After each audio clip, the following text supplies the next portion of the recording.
Azərbaycan Türk dövləti hesab olunur ki, buna ən böyük dəlil dövlətin paytaxtıdır. Zahirən məğlub olub Şah İsmayıl, amma batinən qalib sayılır. Deyir, qılınc həmin qılıncdır, qol həmin qol deyil. Salam hörmətli izləyicilər. Hər birinizi Safavit Palaz Official'ın ilk podkastında xoş gördük. Bugünkü verilişimizdə Azərbaycanın və region tarixində mühüm yer tutan Səfəvilər dövrü haqqında elmi mənbələrə əsasən geniş və obyektiv müzakirə aparacağıq. Qızılbaşların formalaşması, dövlətin yüksəlişi, Çaldıran döyüşü və bu dövrə dair az bilinənləri birlikdə araşdıracağıq. Bugünkü verilişimizdə dəyərli qonağımız şərqşünas Ümman Əliyev. Xoş gəlmisiniz. Xoş bulduq. Çox şadam ki, bu verilişdə iştirak etdiyim üçün dərin minnətdarlığımı bildirirəm. İndi suallardan başlayaq. Ümman bəy, Qızılbaş sözünün mənası və şərhi nədir? Səfəvilər dövləti necə yarandı? Qızılbaş sözünün mənası barədə alimlərin belə bir rəyi var ki, Qızılbaş sözü türk kəlməsidir. İki kəlmədən tərkib tapıb. Qızıl və başlıq sözündən gəlir. Başlıq kəlməsi ki, sözün zahirində aydın olduğu kimi başa qoyulan hər hansı bir geyim nəzərdə tutulur. Yəni burada fərq eləmir, istər əmmamə olsun, istər dəbilqə də ola bilər, papaq da ola bilər və s. Qızıl kəlməsinin mənası isə türklərin dilində əsasən qırmızı mənasında istifadə olunur. Düzdür, Azərbaycan dilində bu söz hər nə qədər qızıl, gümüş mənasında istifadə olunsa da, qədim türk dilində qırmızı mənasında istifadə olunur. Əsasən ərəb dilində bunu tərcümə edəndə bu cür tərcümə edirlər də. Elə bil qızıl başlıq dedikdə, yəni ki, zul imamətil hamra, qırmızı əmmamə sahibi olanlar mənasında istifadə olunur. Bir də tarixi mənbələrdə də qeyd olunur ki, tarixdə ilk dəfə olaraq qızılbaş kəlməsi Şah İsmayılın ulu babalarından olan Seyyid Firuzşah Zərrinkulahın adından bir növ götürülübdür ki, Zərrinkulah farsların dilində qızılbaş mənasında istifadə olunur. Bir də Səfəvilər sözünün mənası nədir? Şah İsmayılın ulu babalarından Şeyx Səfiyyəddin Ərdəbilinin adından götürülübdür. Necə ki, Səfiyyəddin kəlməsi ki, ərəblərin dilində Safiyyuddin, yəni dində saf, təmiz, imanlı şəxs mənasında istifadə olunur və sonrakı nəsil ki var, Şah İsmayıldan sonra gələn hökmdarlar da, daha doğrusu Şeyx Səfiyyəddindən sonra gələnlər ki, Səfəvilər adlanmağa başladı ki, mənbələrdə bu cür deyirlər, Əl-Məşayixus Səfəviyyə formasında tələffüz olunur. Yaxşı, bəs Səfəvilər dövləti necə yarandı? Onun yaranışı barədə belə deyək də, biri var dövlətin qurulması, yəni dövlətin qurulması tarixdə bu cür qeyd olunur da. 1300-cü illərdə Şah İsmayılın ulu babası Şeyx Səfiyyəddin Ərdəbili tərəfindən əsası qoyuldu ki, o dövrdə dövlət nə cür adlanırdı? Ərdəbil hakimliyi. Ki, Ərdəbil hakimliyi bu mənanı verir ki, yəni ki, Ərdəbil şeyxlərinin hakim olduğu yer, ərazi mənasında. Sonrakı dövrlərdə ki, bəli, o Ərdəbil hakimliyi ki, Şeyx Heydər, Şeyx Cüneydin vaxtına qədər ki, o hakimlik qüvvədə idi, sonradan həmin hakimlik süquta uğradı.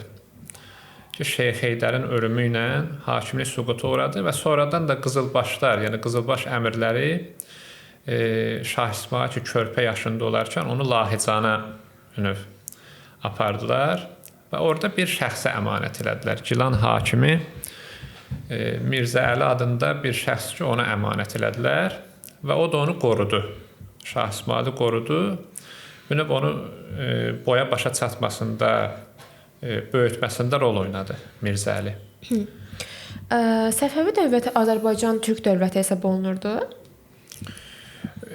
Azərbaycan Türk dövləti hesab olunur ki, buna ən böyük dəlil dövlətin paytaxtıdır.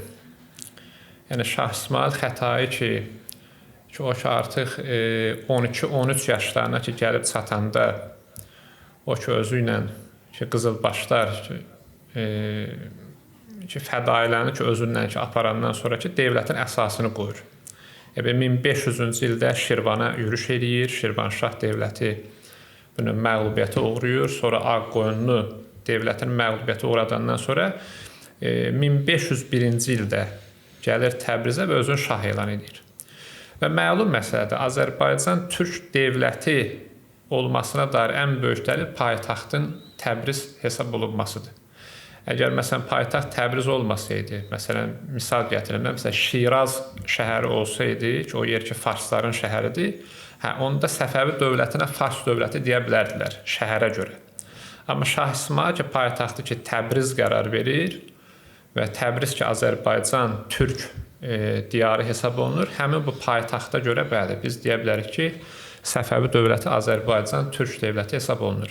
Həm də Şah İsmayıl ata tərəfdən Seyiddir, Peyğəmbər nəslindən gəlir.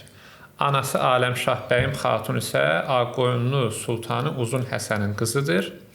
Yəni ana tərəfdən türk hesab olunur da. Yəni hətta qızılbaş tayfalarının özü də türk tayfaları sayılır. Bəli. Bəs Azərbaycan sözünün mənası nədir və sərhədləri nədir? Azərbaycan deyildikdə tarixçilərin belə bir nəzəri var ki, Azərbaycan deyilən ərazi, deyilən torpağın sərhədləri şimaldan Dəmirqapı, Dərbənd hesab olunur, cənubdan da Bəsrə şəhəridir. Bu ki, Bəsrə körfəzi də deyirlər, İran körfəzi də deyirlər və yaxud türk dilində o körfəzin adına Kəngər körfəzi deyirlər. Yəni Dərbənddən ta Kəngərə, yəni Bəsrəyə qədər uzanan böyük bir ərazidir. Şimaldan Dərbənd, cənubdan Bəsrə, qərb tərəfdən Mosul şəhəridir. İraqa düşür də Mosul şəhəri, Mosul, Diyarbəkir o zonalar. Şərq tərəfdən də Cürcan ərazisidir. Yəni Xorasana qədər olan ərazilər Azərbaycan ərazisi hesab olunur. Bir də İraq ərazisi ilə Azərbaycan ərazisi arasında, yəni Cənubi Azərbaycan arasında Dəclə çayı sərhəd kimi götürülür. Necə ki, Araz çayına ki biz deyirik, Arazın şimalına deyirlər Şimali Azərbaycan, Arazın cənubuna Cənubi Azərbaycan deyilir. İraq ki Mesopotamiya deyirlər, Mesopotamiya ərazisi ilə də Cənubi Azərbaycan arasında sərhəd olaraq Dəclə çayı götürülür. Şərq tərəfdən də sərhəd götürdükdə əsasən Xorasan ərazisi sərhəd götürülür. Bir də cənub tərəflərə doğru getdikdə İsfahan şəhəri də sərhəd şəhər hesab olunur. Yəni İsfahandan o tərəf artıq Azərbaycan yox, ora artıq Farsistan deyirlər də, yəni farsların yaşadığı yer ki, mərkəz Şiraz şəhəridir. İsfahandan bu tərəf isə Cənubi Azərbaycan sayılır və İsfahan şəhərinin özü də Azərbaycan türk ərazisi hesab olunur. Bir də sözünün mənası nədir? Azərbaycan sözünün mənası barədə Türkiyəli alimlərin belə bir nəzəri var ki, Azərbaycan sözü Xəzərbaycan deməkdir ki, Xəzər dənizi ilə də əlaqəsi var. Bir də tarixi rivayətlərdə gəlir ki, Xəzər sözünün Xızır sözü ilə də əlaqəsi var. Hətta bu barədə belə bir nəzərlə sürürlər ki, Azərbaycan sözü Xəzərbaycan deməkdir, yəni Xızır Peyğəmbərin vətəni mənasında. Ki, rivayətlərdə bu cür gəlir. Məsələn, Xəzər dənizinə Xızır dənizi deyilir. Urmiya gölü İrmiya gölüdür ki, İrmiya sözü də rivayətdə gəlir. Həzrət Əli əleyhissalam rivayətində var ki, Xızır Peyğəmbərin əsl adıdır. İrmiya kəlməsi. Ki, mənbələrdə bu var. Hətta Abbasqulu ağa Bakıxanovun, ki, Allah rəhmət eləsin, onun Gülüstanı İrəm əsərində, yəni 1841-ci ildə yazılmış Azərbaycan tarixi kitabıdır. Orada da bu məsələyə bir növ işarə vurulur. Yaxşı, bəs Şah İsmayıl Xətai türk idi ya fars? Ata tərəfdən Seyiddir. Ata tərəfdən ki, onun ulu babaları Seyiddir. Məsələn, bunu yazan alimlərdən, məsələn, Seyyid Muhsin Əmin adında bir alim var ki, Allah rəhmət eləsin ona, özünün Əyan kitabında qeyd edir. Orada Şah İsmayılın şəcərənaməsini qeyd edir. 7-ci imamın soyundan gəlir. İmam Musa Kazım əleyhissalam deyirlər. Həmin o soydan gəldiyinə görə, bəli, Seyyid hesab olunur. Ulu babaları, məsələn, Şeyx Səfiyyəddin, Seyyid Firuz Şah ki, bunlar Seyyid nəsli sayılır. Ana tərəfdən isə Aləmşah bəyim xatundur ki, Aləmşah bəyim xatun da Ağqoyunlu Sultanı Uzun Həsənin qızıdır. Ağqoyunlular da Oğuz tayfasının Bayandur boyundan sayılır və bu məşhurdur, yəni tarixdə sabitdir. Yəni Şah İsmayıl ata tərəfdən seyiddir, peyğəmbər nəslidir, peyğəmbər balasıdır. Sallallahu əleyhi və aleyh. Ana tərəfdən də türk hesab olunur. Bir də burada bir məsələ qeyd edeyim Fatimə xanım. Əgər irad tutsalar, məsələn Şah İsmayılın seyidliyi barədə bəzi iradlar tutsalar, onda biz o iradlara belə cavab verə bilərik ki, necə ki İmadəddin Nəsiminin ki, özü ki seyid hesab olunur, İmadəddin Nəsimi və yaxud Seyyid Əzim Şirvani də ki, bunlar ki Azərbaycan şairləri sayılır, daha Azərbaycan şairləridir. Onlar ki, necə ki seyid hesab olunur və ona ki irad tutulmur, eyni zamanda da Şah İsmayıl'a da gərək o irad tutulmasın. Yəni şahın bir növ peyğəmbər balası olması, yəni peyğəmbər nəslindən gəlməyi, yəni heç də irad tutulası məsələ deyil. Yəni onun bir növ şərafətli bir nəsildən gəldiyini göstərir. Bir də İmadəddin Nəsimi məsələsində məsələn onun məşhur bir qəzəli var ki, bəlkə də etmiş olarsınız, həmin qəzəldə deyir ki, məndə sığar iki cahan, mən bu cahana sığmazam. Ki, həmin o məşhur qəzəlində belə bir cümləsi var onun. Deyir, gərçi bugün Nəsimiyəm, Haşimiyəm, Qureyşiyəm, bundan uludur ayətim, ayət-ü şanə sığmazam.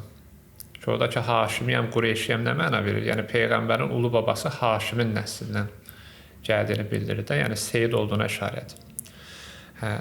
Ana tərəfdən də məlum məsələ ki, bayaq dedik ki, türk nəsli sayılır. Yəni, Şah İsmayıl'da bir növ türk adət ənənələrini özündə mənimsəmiş bir hökmdardır. Və ədəbiyyatşünas alimlər də qeyd edirlər də, o üç dildə şeirlər yazıbdır. Ərəb dilində də şeirlər yazıb, fars dilində də şeirlər yazıb və eyni zamanda da onun türk dilində də bunun şeirləri var, qəzəlləri var ki, bu ədəbiyyat kitablarında aşkar bir şəkildə göstərilir. Əhl-i Beyt məzhəbini, yəni 12 imam ki, buna bir başqa cür Şiə məzhəbi də deyirlər, onun əsasını Şah İsmayıl qurmayıbdır. Yəni Şah İsmayıldan qabaq, məsələn Şah İsmayılın ulu babaları var da, yəni Şeyx Səfiyyəddin ki, Ərdəbil hakimliyi vaxtından bu 12 imam məzhəbi var idi. Daha çox qədimlərə gedəsi olsaq, məsələn Ərdəbil hakimliyindən qabaq biz deyə bilərik həmin dövrdə məsələn Hülakülər devri var. Məsələn, Şah İsmayıldan qabaq Teymurləng devri var. Əmir Teymurun devrində də 12 imam məzhəbi var idi. Hətta mənbələrdə var. Seyyid Muhsin Əmin adında bir alim ki, rəhmətli özünü Əyan kitabında gətirir ki, Teymurləngin bir növ Əhl-i Beyt, yəni 12 imam məzhəbinin olmasını qeyd edir. Kitabında var o məsələ. Yəni Teymurilər imperiyası və ondan qabaq Hülakülər imperiyası olub. Ki, Xacə Nəsrəddin Tusinin devridir ki, ona Molla Nəsrəddin də deyirdilər ki, məşhurdur, yəni o devirdə olubdur 12 imam məzhəbi. Sonra Xacə Nəsrəddin Tusidən qabaq, yəni Hülakülər devrindən qabaq Azərbaycanın cənubunda qurulan məsələn Büveyhilər dövləti var.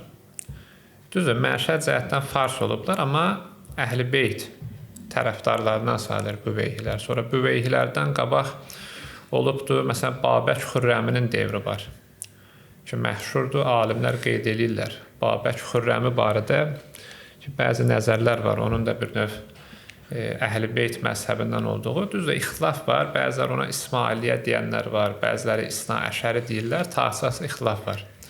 Amma qeyd edirlər Babək Xürrəmini. Babək Xürrəmidən də qabaqki dövrlərə gəlib çıxsaq, Cavanşirin dövrünə təsadüf edir. Albaniya hökmdarı Cavanşir. Cavanşir barədə də belə bir nəqillər var ki, o devir ki, Həzrət Əlinin dövrü idi. Həzrət Əli əleyhissalamın dövrü idi. Həzrət Əli ilə Əli əleyhissalamla Cavanşir arasında bəzi məktublaşmaların olduğunu deyirlər. Yəni, dövlətlər arası əlaqələr olduğunu deyirlər. Yəni, ondan qabaq da bir növ bu Şiə məzhəbi və 12 imam məzhəbi o vaxtdan olub. Hətta Peyğəmbərin dövründə belə sağlığında 4 nəfər Peyğəmbər səhabəsinə İmam Əlinin şiəsi deyirlər, tərəfdar mənasında. Ki, şiə sözü tərəfdar deməkdir. Biri Səlmandır, Əbu Zərdir, Miqdaddır, bir də Əmmardır. Ki, bu 4 nəfər səhabəyə o şiə kəlməsi, yəni tərəfdar kəlməsini deyibdilər. Yəni qədim dövrlərdən bu kəlmə var. Qurani-Kərimdə də buna dair işarə var. Məsələn, Quranda Saffat surəsinin 83-cü ayəsi var. Allah Teala orada İbrahim peyğəmbərdən danışanda, əleyhissalamdan danışanda qeyd edir ki, İbrahim peyğəmbər Nuh peyğəmbərin, Həzrəti Nuh peyğəmbər əleyhissalamın şiyyəsi idi. Şiyyə nə deməkdir bu da? Tərəfdar mənasında istifadə olunur. Yəni qədim dövrlərdən bu var.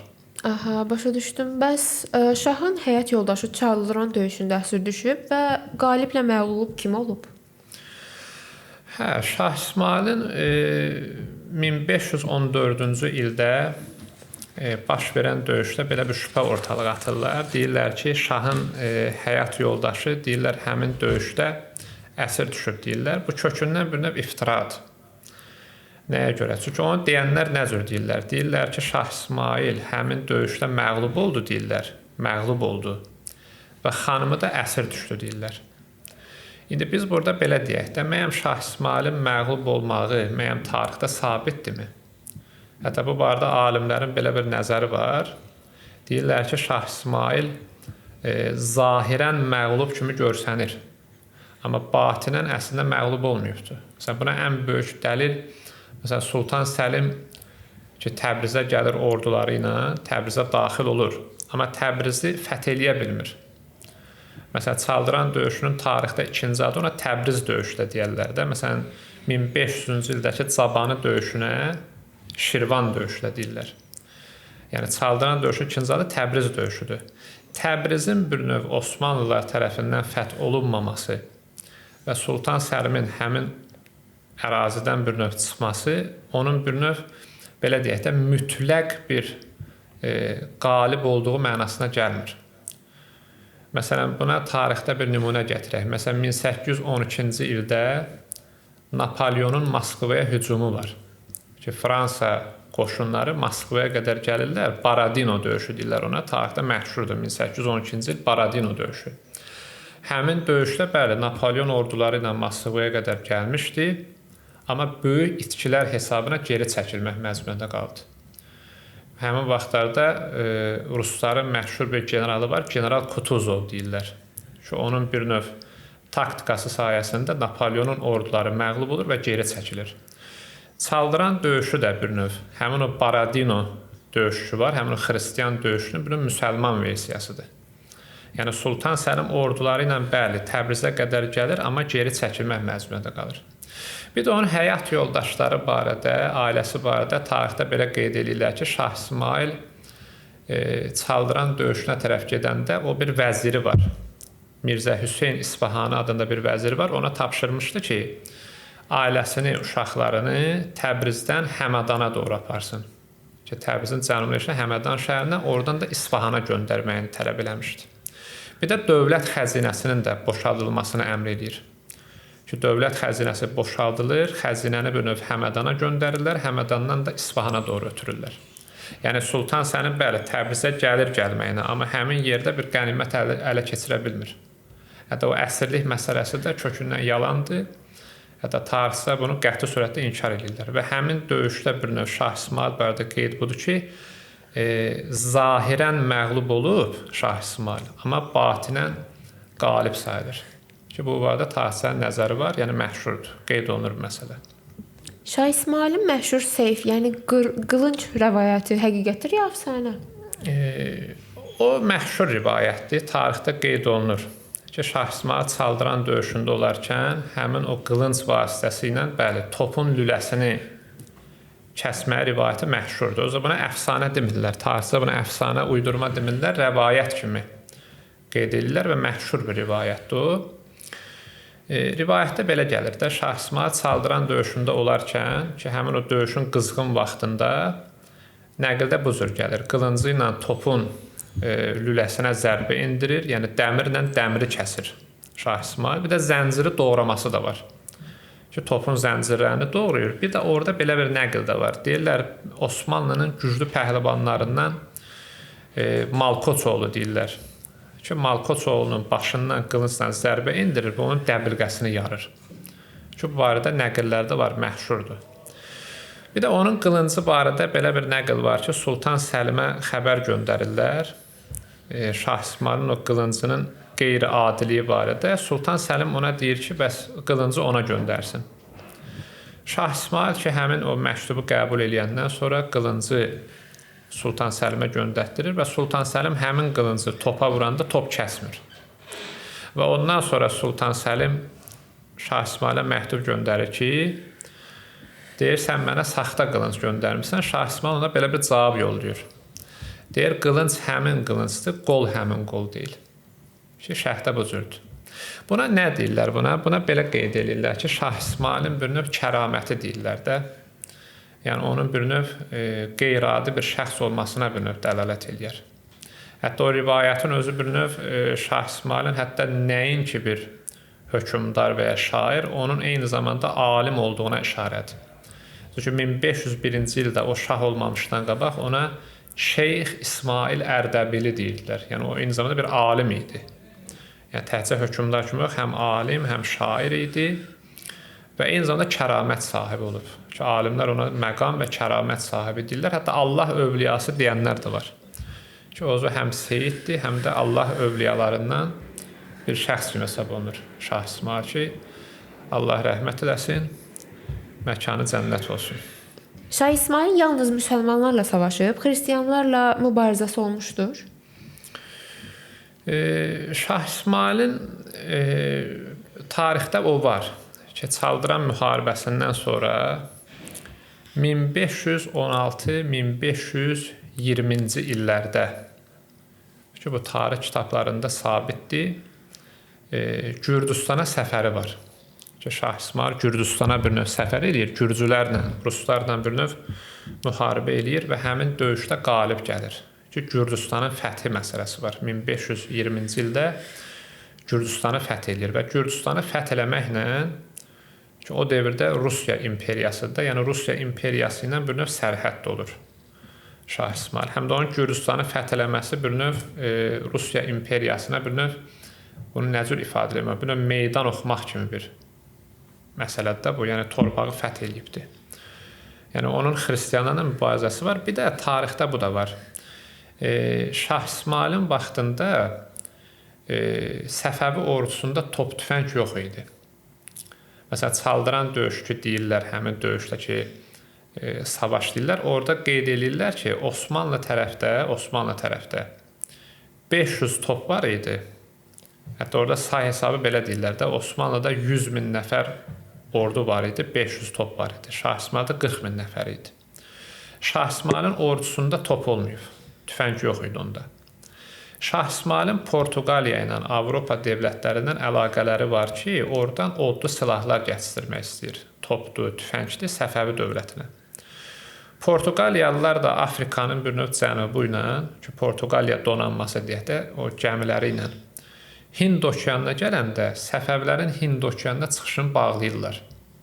Yəni, onlar söz vermişlər ki, Səfəvi ordusuna top tüfəng gətirəcəklər, amma sözlərini əməlləmədilər də, elə bir Səfəvilərin Hind okeanına çıxışını bağladılar. Hörmüz boğazını onlar işğal elədilər. Ondan sonra Şah İsmayıl və Şah İsmayıldan sonra gələn varislər ki var, Şah Təhmasib və Şah Abbas da daxil olmaqla 100 il boyunca şahların bir növ Portuqaliyalılarla mübarizəsi olub. Və nəhayətində Şah Abbasın özü Portuqallara qalib gəlir və onun devrində artıq Səfəvi dövlətində artıq top tüfənglə bir növ təchiz olunmuşdu. Yəni Şah Abbasın dövrünə qədər Səfəvi dövlətində top tüfəng olmayıbdı. Məsələn, Osmanlı Səfəvi müharibələrində Şah İsmayıl ilə Şah Təhmasib yandırılmış torpaq taktikasına istifadə edirdilər. Körpülərin dağıdılması, su quyularının doldurulması, sonra malqaranın məhv edilməsidir ki, yəni Osmanlı ordusuna ərzaq yetişə bilməsində, yəni onların orduları güclənib daha da irəliyə doğru gedə bilməsinlər. Yəni yandırılmış torpaq taktikası ilə bir növ Səfəvi dövlətini onlar amanda saxladılar. Və sonraki dövrlərdə məlum məsələdir, Şah Abbasın dövründə islahatlar olur və o islahatlar nəticəsində Səfəvi dövlətinin ordusu təkmilləşir, güclənir və imperiyanın əraziləri genişlənməyə başlayır. Hətta Şah Abbasın tarixdə Bağdadı fəth etməsi var. 1622-ci illərdə səhv eləmirəmsə bu qeyd olunur. Nəyə görə paytaxt Təbrizdən Qəzvinə və İsfahana köçürüldü? Şah Təhmasib və Şah Abbas qüdrətli hökmdar sayılır. Məlum məsələdə o dövrdə Səfəvi ordusunda top tüfəng olmadığına görə, düzdür, bir qism tarixçilər var. Deyirlər ki, Səfəvi dövlətində deyirlər, toplar var idi, amma zəif toplar idi. Yəni Osmanlı dövrünün o güclü topları ki var, artilleriya deyirlər, onlarda ağır artilleriya var idi. Onların topları ilə müqayisə oluna bilmirdi. Məsələn, bir qism tarixçilər deyirlər ki, Səfəvi dövlətində, yəni Şah İsmail və Şah Təhmasibin dövründə deyirlər top tüfəng olmayıbdı. Bir qism tarixçilər deyirlər ki, top olsa da zəif toplar olub. Yəni Osmanlının güclü artilleriyasına çatmır da, yəni o artilleriyanın gücü ilə Konstantinopolu fəth elədilər 1453-cü ildə ki, Fatih Sultan Mehmetin dövrüdür. Yəni Osmanlıda topxana çox güclü idi onlarda, artilleriya çox güclüdür. Səfəvi dövlətində isə çox zəif idi. Hətta orada tarixçilər belə qeyd edirlər də, bəziləri deyirlər ümumiyyətcə yox idi deyirlər, bir qism deyirlər ki, yox, var idi, amma zəif idi. O dövrdə də Şah İsmail ilə Şah Təhmasib yandırılmış torpaq taktikası istifadə edirdilər ki, Osmanlı ordusu daha da irəliyə doğru gedə bilməsin. Hətta Osmanlı dövləti bir neçə dəfə Təbrizə gəlirlər bunlar. Məsələn, Sultan Səlimin dövründə bir dəfə Təbrizə gəlib, sonra geri çəkiliblər. Məsələn, Sultan Süleymanın dövründə ki, 4 dəfə yürüşkü var. Səfəvilər 4 dəfə yürüş edirlər də. Birinci yürüş, ikinci yürüş qeyd olunur. 1531-1554-cü illər arasında 4 dəfə yürüşkü olub. O yürüşlərdə Təbrizə qədər gəlirdi Sultan Süleyman. Amma axıra kimi gedə bilmirdi. Sonradan geri çəkilmək məcburiyyətə qalırdı. Axı biz demişdik də, körpülərin bir növ dağıdılması, su quyularının bastırılması nəticəsində Osmanlı ordusu bir növ ərzaq çatışmamazlığı yaranırdı. Daha da irəliyə gedə bilmirdilər. Və onlar da nə etmişlər? Məsələn, Şah Təhmasib paytaxtı Təbrizdən Qəzvinə köçürmüşdü ki, dövləti qorumaqdan ötürü. Şah Abbasın dövründə isə artıq Osmanlılar bütövlükdə Azərbaycanı bir növ fəth eləmişdilər. Məsələn, Ərdəbildir, Bakıdır, Gəncədir, bu tərəfləri fəth eləmişdilər. Qəzvinə qədər gəlib çatmışdılar. Şah Abbasın dövründə ki, Şah Abbas ilk dəfə hakimiyyətə gələndə paytaxtı Qəzvindən İsfahana köçürülür. O da səbəb nəyə görədir? Dövləti qorumaq naminədir. Çünki paytaxt əgər fəth olunsaydı və yaxud həmin paytaxtın dövlət xəzinəsi əgər aradan geçsəydi, dövlət süquta uğraya bilərdi. Və yaxud dövlət üçün çətinlik törədə bilərdi, problem törədə bilərdi. Ona görə paytaxtı bir növ cənuba doğru çəkir. Və bu dediyim bu şəhərlər ki var, Təbriz şəhəridir, Qəzvin şəhəridir, İsfahan şəhəridir. Bu şəhərlər Azərbaycan türk şəhərləri hesab olunur. Yəni bunlar Fars şəhərləri sayılmır. Fars şəhəri Şiraz şəhəri hesab olunur. Ki mərkəz oradır. Əsasən bu üç şəhər türk şəhərləridir. Və qədim dövrlərdə də Səlcuqlu imperatorluğu var da, Səlcuqlu türk imperatorluğu. Məsələn, İsfahan şəhəri Səlcuqlu türk imperatorluğunun paytaxtı olub. Sonra səhv eləmirəmsə Rey şəhəri olmalıdır, Nişapur şəhəri olmalıdır. Bunlar da Səlcuq dövlətinin paytaxtı sayılır. Yəni Səfəvi dövlətinin biz paytaxtlarını nəzərə yetirəndə görürük ki, paytaxtlar türk şəhərləri hesab olunur, nəinki Fars şəhərləri. Məsələn, Səfəvi dövlətinə o vaxt Fars şəhəri deyə bilərdilər ki, paytaxtı məsələn Şiraz şəhəri qərar versəydi, onların dediyi həqiqət olardı. Səfəvi dövlət niyə süquta uğradı? Günahkarlar kim olub? Səfəvi dövlətinin süquta uğraması barədə belə bir şübhə ortalığa atırlar. Deyirlər ki, Səfəvi dövlətinin güya süqutuna səbəb o dövrün Əhl-i Beyt məzhəbinin alimlərini bir növ günahlandırırlar. Məsələn, Əllamə Məclisi deyirlər. Şeyxülislam Əllamə Məclisi. Halbuki Əllamə Məclisinin, yəni Şeyxülislamın buna heç bir adiyyəti yoxdur. Səfəvi dövlətinin bir növ süquta uğramasında səbəb iqtisadi böhran olub. Məsələn, alimlər deyirlər, tarixçilər deyirlər ki, o dövrdə Avropalılar Afrikanın cənubu ilə Hindistana dəniz yolunu kəşf edəndən sonra qədim İpək yolu fəaliyyətdən düşdü. Çünki qədim İpək yolu fəaliyyətindən düşəndən sonra Səfəvi dövlətində bir növ iqtisadi zəifləmə yarandı. Ticari, iqtisadi zəifləmələr yarandı Bir də Səfəvi dövlətində belə qeyd edirlər, pul böhranı yaranmışdı. Qızıl pul, gümüş pulları bu növ xarab olmuşdu. Pul böhranı yaranmışdı, iqtisadi böhran yaranmışdı və Səfəvi dövlətində üsyanlar qalxmışdı.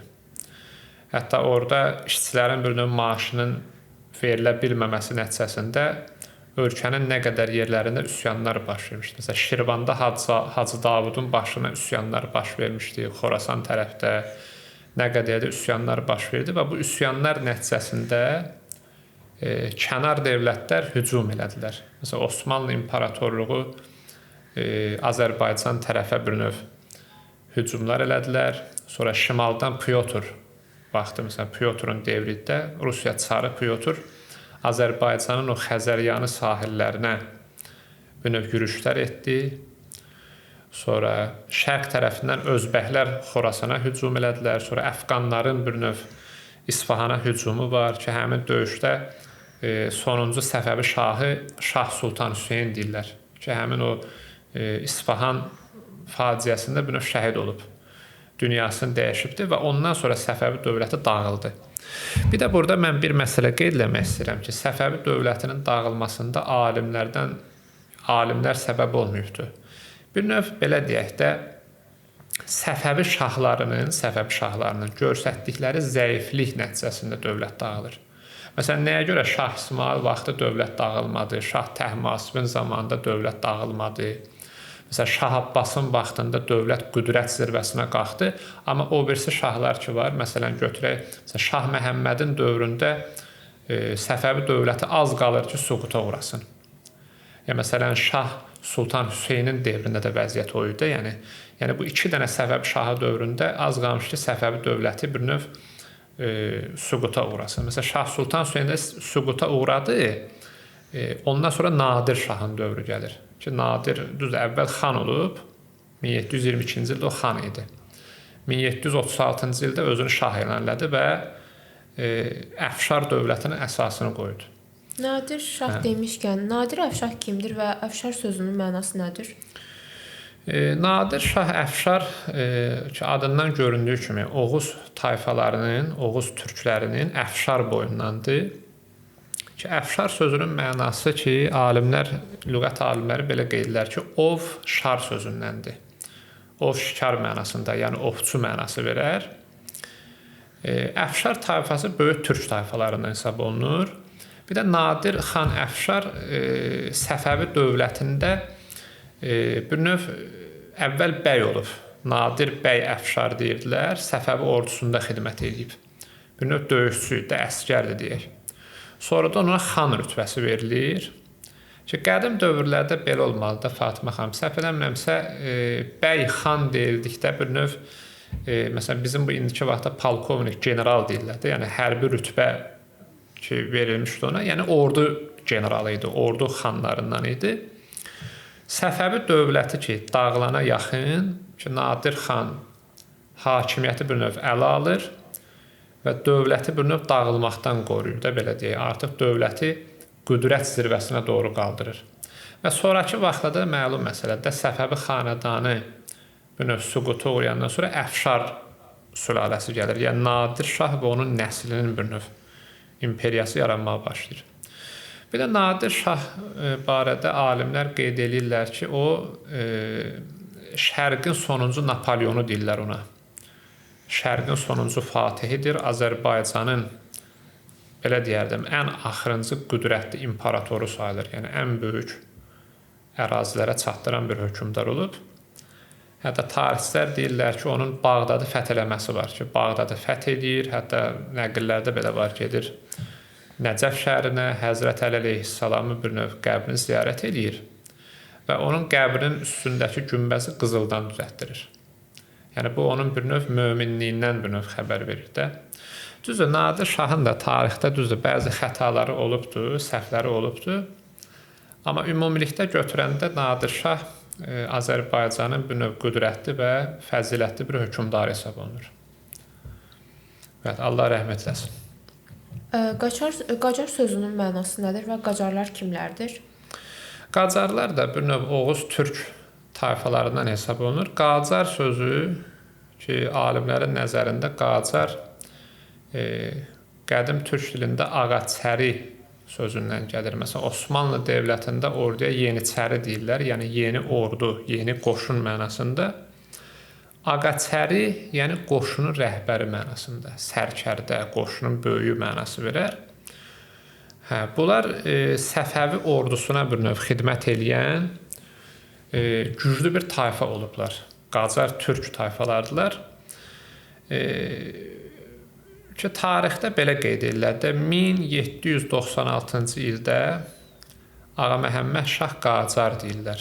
Ki, Azərbaycan türklərindən hesab olunur ki, Qacar dövlətinin əsasını qoyur və sonradan dövlət böyüyür, imperiya.